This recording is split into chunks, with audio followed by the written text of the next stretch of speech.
بات اس کی ہدایت کا اہتمام فرمائے۔ اللہ تبارک و تعالیٰ نے کچھ مہینے ایسے بنائے کہ جو حرمت والے ہیں، کچھ دن ایسے بنائے کہ جس میں انسان خدا کے زیادہ قریب ہوتا ہے، کچھ جگہیں ایسی بنائی ہیں جہاں خدا کی رحمت و برکت دوسری جگہوں سے زیادہ نازل ہوتی ہے۔ جیسے ہے جو زمین کربلا ہے یا جہاں ائمہ معصومین علیہ السلام کے مقامات مقدسہ ہیں۔ اسی طرح اگر وہ دن دیکھے جائیں، جیسے پورے ہفتے میں جمعے کا دن ہے کہ جس میں خود معصوم نے فرمایا کہ ایک گھڑی ایسی بھی ہوتی ہے کہ جس میں اس میں جو دعا مانگی جائے خدا کی بارگاہ سے رد نہیں ہوتی۔ پھر اللہ نے کچھ مہینے ایسے بنائے، ان مہینوں میں جیسے قرآن میں بھی ہے کہ 4 حرمت والے مہینے ہیں، اور ان 4 حرمت والے مہینوں میں 3 مہینے مسلسل ہیں، رجب ہے، شعبان ہے، رمضان ہے۔ اور اگر دیکھا جائے کہ جو اللہ نے یہ مہینے بنائے ہیں کہ جسے اللہ نے کہا کہ رجب، رسول کی حدیث کی زبان کہ اللہ نے فرمایا کہ رجب میرا مہینہ ہے، اور رسول نے فرمایا شعبان میرا مہینہ ہے، اور رمضان میری امت کا مہینہ ہے۔ اگرچہ دوسری حدیث میں رمضان کو بھی اللہ نے اپنا مہینہ قرار دیا ہے۔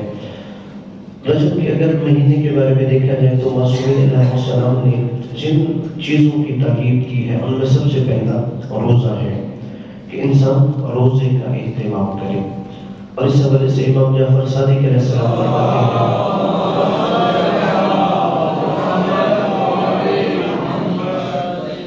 کہ رجب اس لیے کہا جاتا ہے کہ جنت میں رجب ایک نہر کا نام ہے کہ جو دودھ سے زیادہ سفید ہے، شہد سے زیادہ میٹھی ہے، اور اللہ تبارک و تعالیٰ اس کو اس نہر سے سیراب کرے گا جو اس مہینے میں روزہ رکھے گا۔ اور پھر رجب کو معصوم نے کہا اسب بھی کہتے ہیں، الف صاد اور با کے ساتھ، رجب الاسب، اور کہا اسب اسے اس لیے کہتے ہیں کہ اس میں اللہ تبارک و تعالیٰ کی بہت زیادہ رحمتیں برس رہی ہوتی ہیں۔ اور پھر امام موسیٰ کاظم علیہ السلام کی روایت ہے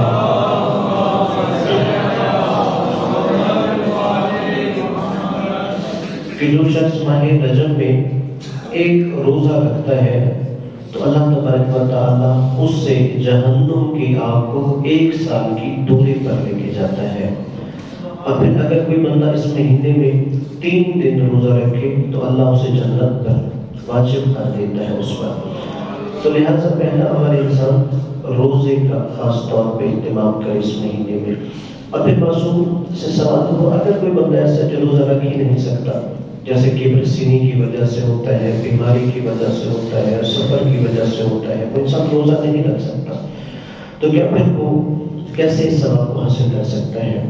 تو معصوم نے مخصوص تسبیحات کی تعلیم دی، جو اگر دعاؤں کی کتابوں میں آپ دیکھیں گے جیسے مفاتیح الجنان یا دیگر، وہ معصوم نے فرمایا اگر یہ تسبیحات وہ پڑھتا رہے دن میں 100 دفعہ تو اللہ اسے اس دن میں رجب کے روزے کا جو ثواب عطا فرمائے گا۔ اور پھر جو دوسرا عمل ہے اس میں وہ استغفار ہے کہ انسان خدا کی بارگاہ میں زیادہ سے زیادہ استغفار کرے، اس لیے کہ اللہ تبارک و تعالیٰ اس میں صاحبان ایمان کی بخشش کا خاص اہتمام فرماتا ہے۔ اور پھر معصوم نے فرمایا کہ زیادہ سے زیادہ کہ استغفر اللہ و اسأل التوبہ، کہ میں اللہ سے مغفرت طلب کرتا ہوں اور اللہ تبارک و تعالیٰ سے توبہ کا سوال کرتا ہوں۔ اور جو انسان اللہ تبارک و تعالیٰ سے اس مہینے میں استغفار اور توبہ کرتا ہے تو اللہ تبارک و تعالیٰ اس پر اپنی رحمتیں اور برکتیں نازل کرتا ہے۔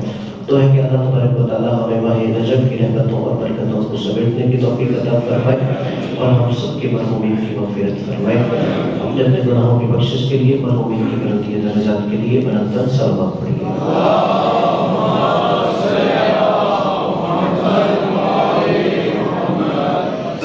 اور پھر اگر اس ہفتے کی مناسبات کے حوالے سے عرض کریں کہ یکم رجب کو امام محمد باقر علیہ السلام کی ولادت ہے،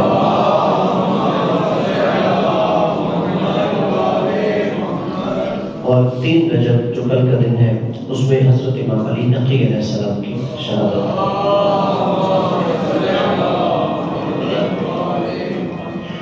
اگر ہم امام علی نقی علیہ السلام کی زندگی کے حوالے سے دیکھیں کہ یہ وہ امام ہے کہ جو امام زمانہ کے بعد سب سے کم عمر میں منصب امامت پر فائز ہوئے.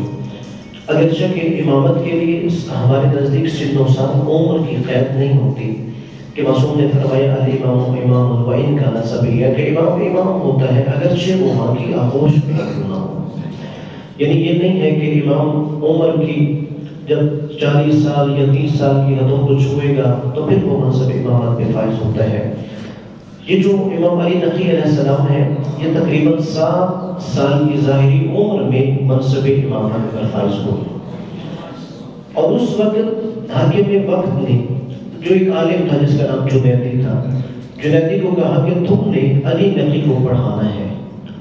امام علیہ السلام کے بظاہر 7 سال عمر تھے اور جنیدی کہتا ہے کہ میں امام کے ساتھ تعلیم و تعلم میں لگ گیا.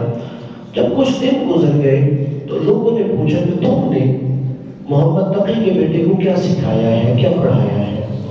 تو جنیدی کہتا ہے مجھے خدا کی قسم میں نے اسے ایک لفظ بھی نہیں پڑھایا بلکہ وہ مجھے پڑھا رہا ہوتا.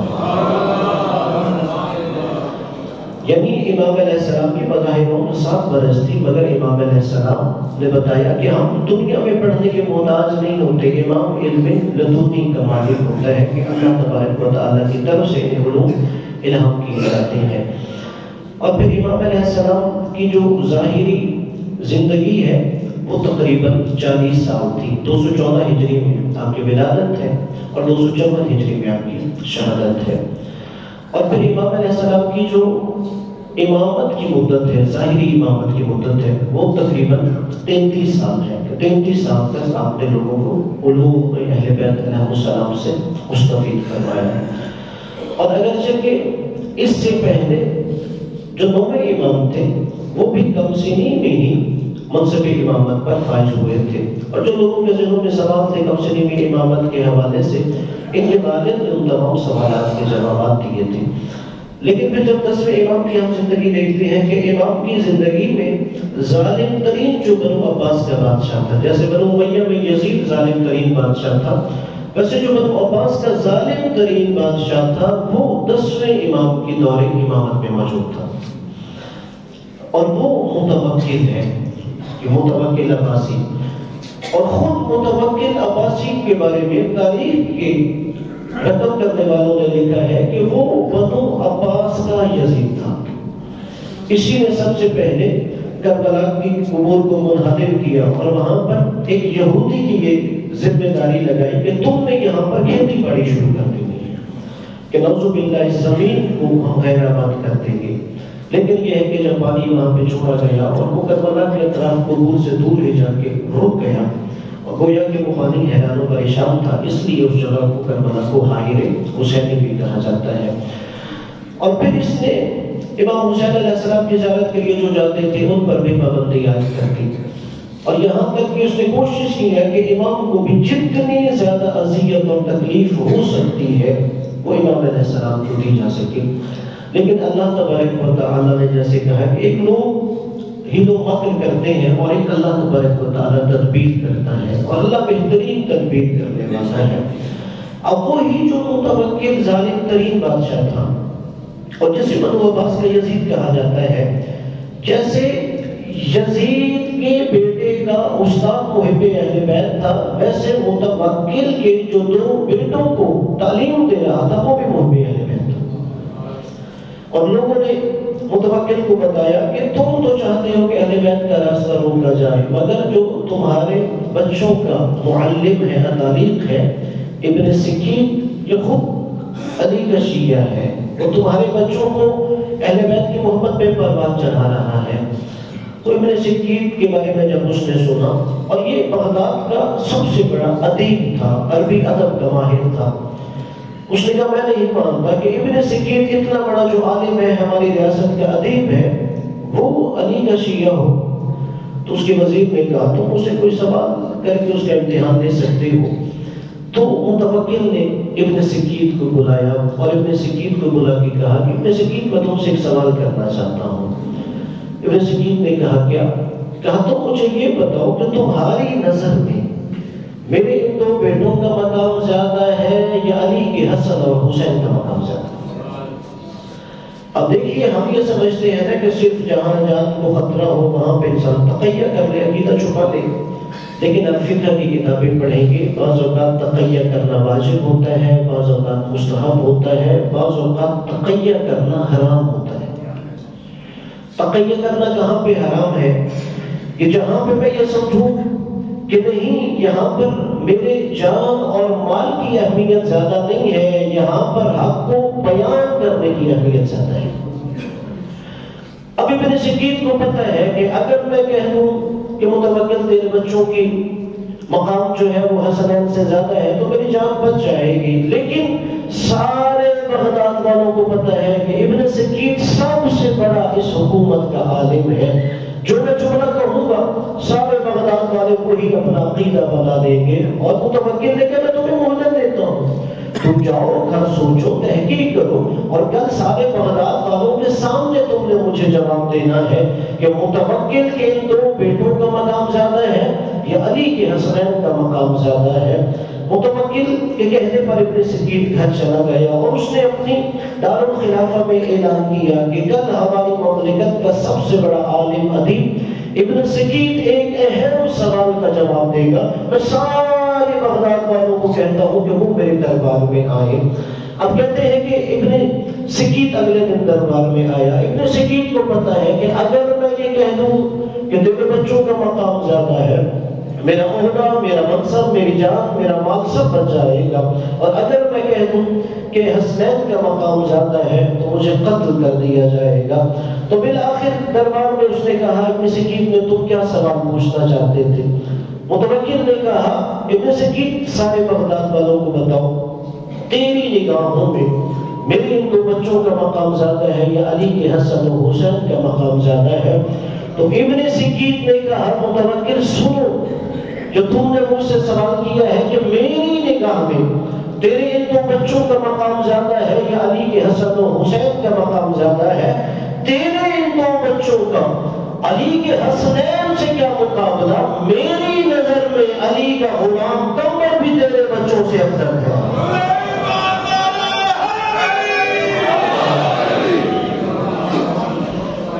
اور اس کے بعد ابن سکین کو انتہائی اذیت کی موت مارا گیا۔ اس نے کہا اسے پیچھے سے ذبح کرو، کتی سے پیچھے سے زبان کھینچ لی جائے۔ لیکن ابن سکین نے جو امام علیہ السلام کا پروردہ تھا کہ اس نے حق بیان نہیں کی، اور امام علیہ السلام اپنے ایسے ہی شاگردان کو تیار کروایا کرتے تھے۔ اور اسی طرح امام کا لقب جیسے نقی مشہور ہے، ہادی مشہور ہے، اسی طرح امام کا لقب عسکری بھی ہے۔ 10ویں اور 11ویں امام کو عسکریین بھی کہتے ہیں، یعنی جیسے 11ویں امام کا لقب عسکری ہے ویسے 10ویں امام کا لقب عسکری ہے۔ اسی طرح جیسے آپ 7ویں امام کا لقب کاظم پڑھتے ہیں، اسی طرح 9ویں امام کا لقب بھی کاظم ہے۔ جو یہاں پہ ظاہر ہے وہ جانتے ہیں کہ کاظمین کا کیا مطلب ہے کہ جہاں دو کاظم ہو، اس لیے کہ جہاں پر 7ویں امام اور 9ویں امام کی قبر مطہر ہے اسے کاظمین کہا جاتا ہے، یعنی یہاں پر دو کاظم موجود ہیں۔ تو اسی طرح امام جو 10ویں ان کا لقب بھی عسکری ہے، اور اس کی علت اور وجہ وہی ہے کہ جب مخالف بادشاہ نے اپنے لشکر کے ذریعے امام کو مغلوب کرنا چاہا تو امام علیہ السلام نے اسے اپنا آسمانی لشکر دکھایا تھا۔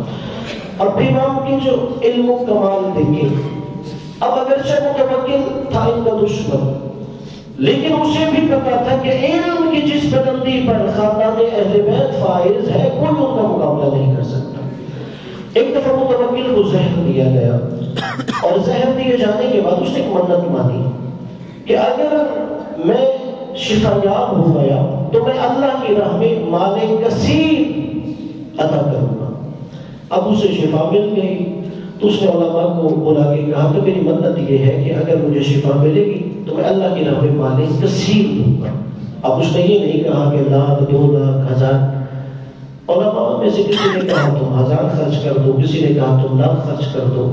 اس نے کہا کہ تم سب کا ایمان پہ اتفاق نہیں ہے۔ اس نے کہا علی نقی کو دربار میں بولا، ان کی رائے لیتے ہیں۔ امام علیہ السلام کو بلایا گیا۔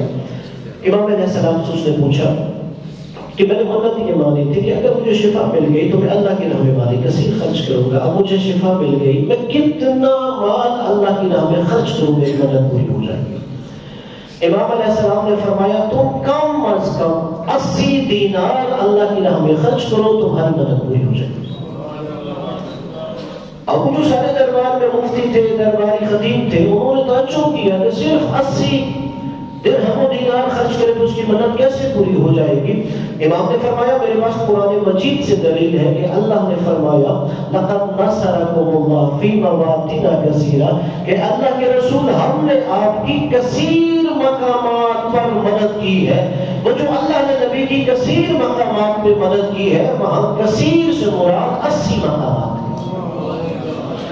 تو لہذا قرآن میں جو کثیر کا لفظ ہے وہ 80 کی عدد میں استعمال ہوا، لہذا اگر یہ 80 درہم خرچ کر دے تو یقیناً اس کی مدد پوری ہو جائے گی۔ اور پھر خود امام نے اپنی علم کے بارے میں فرمایا، اور وہاں پر مظاہر امام علیہ السلام سے سوال جناب سلیمان کے مسیح کے بارے میں ہوا، جناب آصف بن برخیہ کے بارے میں۔ کیوں شخص نے امام سے یہ سوال کیا تھا کہ آپ ہمیں یہ بتائیے کہ جب جناب سلیمان نبی نے ملکہ بلقیس کا تخت اپنے پاس بلوانا تھا تو اس وقت جناب سلیمان نے خود وہ تخت کیوں نہیں منگوایا؟ اپنے جو درباری تھے انہیں کیوں کہا کہ تم وہ تخت لے کے آؤ؟ جیسے قرآن کہتے ہیں پہلے فرید جن نے کہا کہ آپ اپنی جگہ سے کھڑے ہو، اس سے پہلے وہ تخت آ جائے گا۔ اور پھر کہا وَقَالَ الَّذِي عَلْمُ مِنَ الْكِتَابِ، کہ جس کے پاس کتاب کا تھوڑا سا علم ہے، اس نے کہا اَنْ آتِيكَ بِهِ قَبْلَ أَنْ يَرْتَدَّ إِلَيْكَ طَرْفُكَ، اس سے پہلے کہ آپ اپنی آنکھ جھپکے آپ کے سامنے ملکہ بلقیس کا تخت ہوگا۔ اور جناب سلیمان نے دیکھا کسی دوران سامنے تھا۔ اب اس نے امام سے سوال کیا، اب یہ جناب سلیمان خود بھی تو کر سکتے تھے، تو جناب سلیمان نے اپنے درباریوں سے کیوں کہا یا نعوذ باللہ کیا نبی کے اندر خود یہ صلاحیت نہیں تھی، خود یہ طاقت نہیں تھی کہ وہ سامنے والوں سے پوچھ رہے تھے؟ تو امام نے فرمایا جناب سلیمان خود بھی یہ کر سکتے تھے، لیکن اس لیے لوگوں سے سوال کیا تاکہ لوگوں کو پتہ چل جائے نبی کے وسیع کا مقام کیا ہوگا۔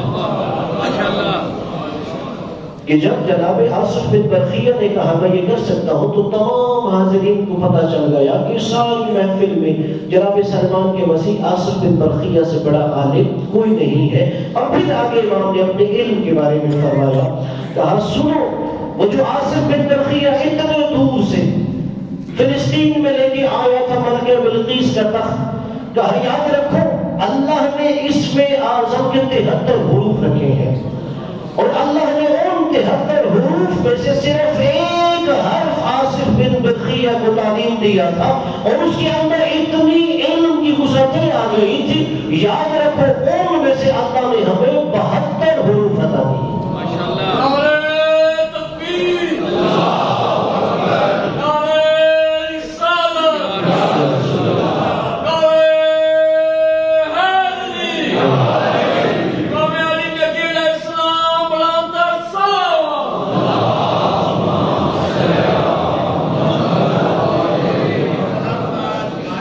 یعنی امام علیہ السلام نے بتایا کہ ہمارا علم جناب آصف بن برخیہ سے 72 گنا زیادہ علم ہے۔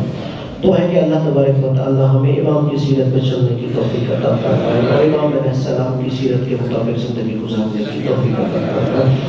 اور آخر میں بس ایک دو فقہی مسئلے عرض کروں گا، چونکہ سردی کا موسم ہے تو اس حوالے سے فقہی حوالے سے ہمارے نزدیک کون سی سی فوڈز حلال ہے اور کون سی حرام ہے، کون سی مچھلی کھانا حلال ہے، کون سی مچھلی کھانا حرام ہے، جو اکثر لوگ یہ سوال کرتے ہیں اس موسم میں۔ برادران اہل سنت کے نزدیک ساری مچھلیاں ہی حلال ہیں، لیکن ہمارے نزدیک جس مچھلی کے اوپر چھلکا ہوتا ہے وہ کھانا حلال ہے، اور جس کے اوپر چھلکا نہیں صرف جلد ہوتی ہے اس کا کھانا حرام ہے۔ اور اس حوالے سے خود امیر المؤمنین کی زندگی سے ایک واقعہ بھی ملتا ہے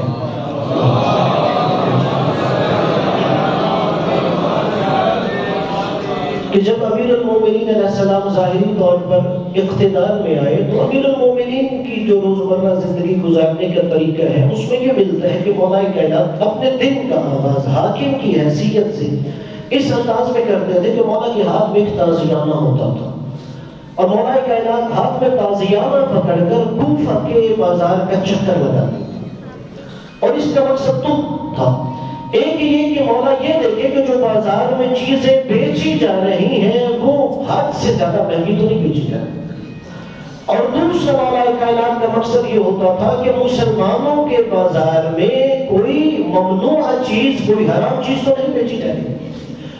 تو اس میں روایت ملتا ہے کہ سردی کے موسم میں کہ لوگ ملی مچھلی بیچ رہے تھے. جب امام نے وہ مچھلی دیکھی تو امام علیہ السلام نے اس بیچنے والے کو تعزیانہ مار کے کہا کہ یا بائع منسوخ بنی اسرائیل، اے بنی اسرائیل کی مسخ شدہ مخلوق بیچنے والے. یعنی اس سے یہ پتہ چلتا ہے کہ یہ مچھلی مسخ شدہ ہے، اور یہ اسلام کا قاعدہ ہے جو بھی مسخ شدہ چیز ہے اس کا کھانا بیچنا حرام ہوتا ہے. اور دوسری روایت جو معصوم سے منقول ہے، اس لیے ہم وہ مچھلی نہیں کھاتے کیونکہ نوجوانوں سے سوال کریں گے کالج یونیورسٹی میں کہ ہے وہ بھی مچھلی ہے، یہ بھی مچھلی. دوسری وجہ معصوم نے یہ فرمایا کہ جس کے اوپر چھلکا نہیں ہوتا، صرف سکن جلد ہوتی ہے، وہ حالت نجاست میں انڈے دیتی ہے، لہذا اس کی وہ حالت نجاست میں انڈے دیتی ہے، تو اس کی نسل کو اللہ نے حرام قرار دیا. اور دوسرا مسئلہ، اب مثلا آپ بازار سے مچھلی لے لیں گے، آئل ایک ہی ہے، اسی کے اندر حلال مچھلی بھی وہ بنا رہے ہیں، دوسری مچھلی بھی بنا رہی ہے، تو کیا پھر وہاں سے خریدی جا سکتی ہے، بیچی جا سکتی ہے؟ ہاں جی، وہ خریدی یا بیچی جا سکتی ہے، اس لیے کہ اس مچھلی کا، جیسے مری مچھلی یا ٹیگر جیسی مچھلی ہے کہ جن کے اوپر جلد ہوتی ہے، چھلکا نہیں ہوتا، وہ کھانا حرام ہے مگر نجس نہیں ہے. جیسے خنزیر نجس ہے، کتا نجس ہے، لیکن یہ ہے کہ یہ جو مچھلی اس کا کھانا حرام ہے لیکن ذاتی طور پہ نجس نہیں ہے. یعنی یہ کہا جائے کہ اس کی ذاتی نجاست ہے کہ اگر اس تیل میں بنایا جائے گا تو اس وجہ سے وہ تیل نجس ہو جائے گا، ایسا نہیں ہے. اگر اسی میں دوسری مچھلی بنائی جائے گی تو وہ کھانا حلال ہوتا ہے. اور آخری بات، سی فوڈز میں سے جیسے کچھ لوگ کیکڑے کھاتے ہیں، جھینگے کھاتے ہیں، خاص طور پر جو چائنیز ریسٹورینٹ میں جاتے ہیں، تو ہمارے نزدیک جو جھینگے ہیں جنہیں پراؤنز کہا جاتا ہے انگلش میں، وہ حرام ہے. لیکن وہ جو کیکڑے ہیں جو بڑے ہیں جنہیں لوبسٹر کہا جاتا ہے، وہ حرام ہے. لہذا انسان اپنے کھانے پینے میں حلال اور حرام چیزوں کا خاص طور پر خیال رکھے. تو ہے کہ اللہ تبارک و تعالیٰ ہمیں حلال پہ عمل اور محرمات سے اجتناب کی توفیق عطا فرمائے. بسم اللہ الرحمن الرحیم.